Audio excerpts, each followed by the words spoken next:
Chapter 7, The Secret Annex. What was it like to live in the hideout, or the secret annex as it was called? First of all, the hideout was small, although on 2 floors the entire space was only 50 square yards. Behind the secret door were 2 rooms, one with a stove and sink, and the bathroom. A floor above had 2 more narrow little rooms, one for Edith and Otto, and the other for Margot and Anne. Luckily, Anne's postcards and movie star photos were waiting for her. A fan of the movies. Anne kept a large collection of postcards and photographs of movie stars she loved. She loved the movies, and one of her favorite stars was a Hollywood actress named Deanna Durbin, famous for roles in films about teenagers. Anne was also fascinated with royal families. She kept a postcard with a picture of Princess Elizabeth and Princess Margaret of England on her wall in the secret annex. Today, Princess Elizabeth is Queen Elizabeth II of England. Anne spent a lot of time on her photo collection and was always changing magazine clippings and postcards to keep things interesting. The last pictures she had on the wall are still there, Princess Elizabeth and Princess Margaret. Her father had brought the postcards beforehand, so Anne pasted up as many as she could on the bare walls to make her room more cheerful. Food supplies were stored in the attic, which had 2 small windows. From one window, Anne could see a tall clock tower. From the other was a view of a large chestnut tree. The attic became the place where Anne would often go to be alone and think. Of all the very first things Anne and her father did was sew rough curtains over the windows. They could not risk people outside noticing them. During the day, everyone in the annex had to walk barefoot and whisper. No one could use the toilet or turn on the faucet from 9 in the morning to 7 at night. People working in the office building might hear them. Anne said everyone was as quiet as baby mice. Trash was burned in the stove. It had to be done after dark because smoke coming out of the chimney might attract notice. It was a cramped space with just the Franks in it. Then, a week later, another family joined them. They were friends of the Franks, Mr. and Mrs. Van Pels, and their only child, 15-year-old Peter. Peter had brought his cat, Mooschi. 5 months later, one more person joined the group, a man named Fritz Pfeffer. Anne thought he was a stuffy and boring. Nevertheless, Anne ended up having to share her room with Mr. Pfeffer while Margot moved in with their parents. Miep was going to be the Franks' main link to the outside world. She was one of 4 helpers. Besides Miep, there was another young woman from the Pectin Company named Bep, and the 2 men who now ran Otto's business. Their names were Victor and Johannes. Their helpers were putting their own lives at risk, but they would do whatever possible for their friends. Miep usually came first thing in the morning, while the offices were still empty. She got the day's shopping list from Anne's mother or from Mrs. Van Pels. At lunchtime, she or one of the other helpers would return with the groceries. Miep brought books, newspapers, and news of the outside world. Anne was most eager to hear about her friends. Even though 8 people were together all the time, it was lonely in the annex. Anne and her sister had never been very close. Margot was their mother's pet. Margot was pretty and intelligent and perfect. Next to her sister, Anne felt she always came out second best. But she and Peter Van Pels became good friends. Anne was very happy to have Peter's company. She later developed a crush on him and wrote to Kitty when Peter kissed her for the very first time. She wrote, "I am not alone anymore. He loves me, and I love him." During the day, Anne and Margot and Peter spent a lot of time reading their school books. Otto Frank helped them with their lessons.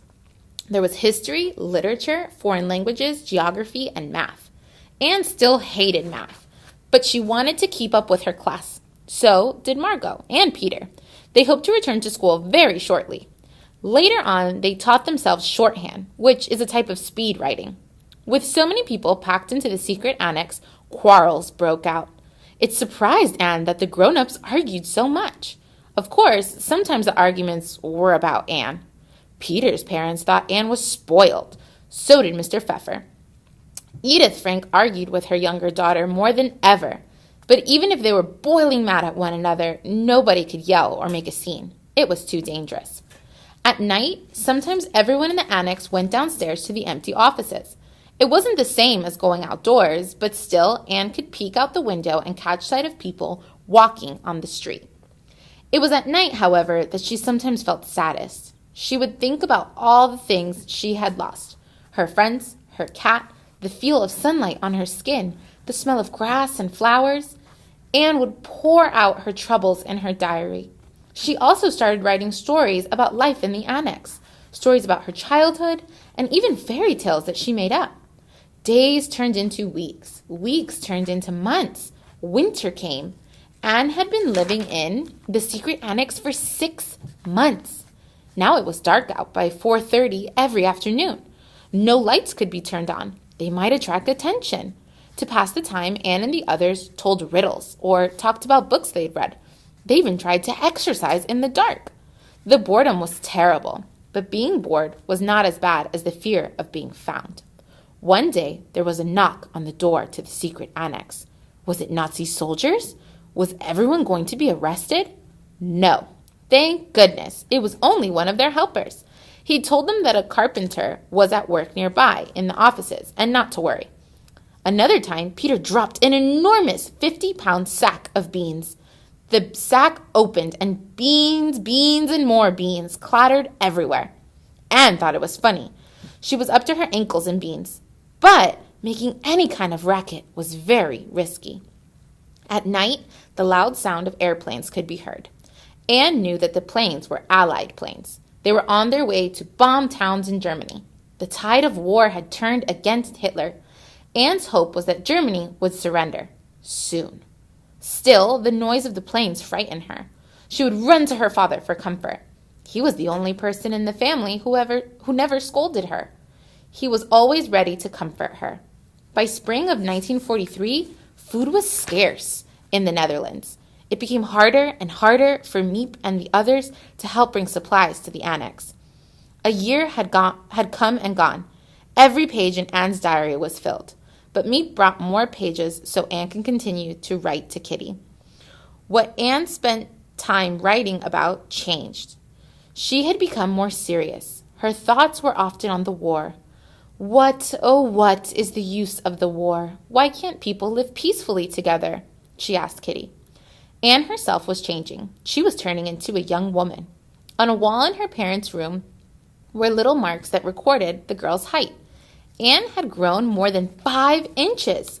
Her clothes were much too small for her. Her mind had grown too. She was no longer a noisy child. Miep and Jan.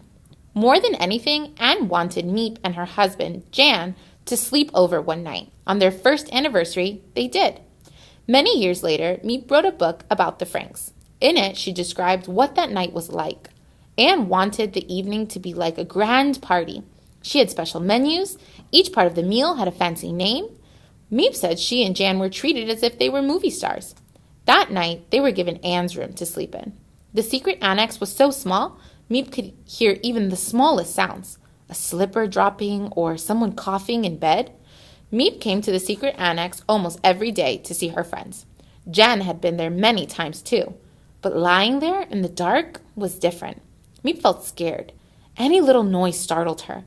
Was someone about to break into the secret annex? Suddenly, Miep began to understand what hiding was like. It was frightening, and Miep and Jan just did it for one night. Another good thing was that Anne didn't fight so often with her sister. They were becoming friends. Anne was also more understanding toward her mother. One night, Anne was listening to the radio. It was a Dutch broadcast from London. The man said that after the war, diaries and letters would be published. Anne's dream now was to see her diary turned into a book one day, a book that others would read. To Kitty, she wrote, "You've known for a long time that my greatest wish is to become a journalist someday, and later on a famous writer.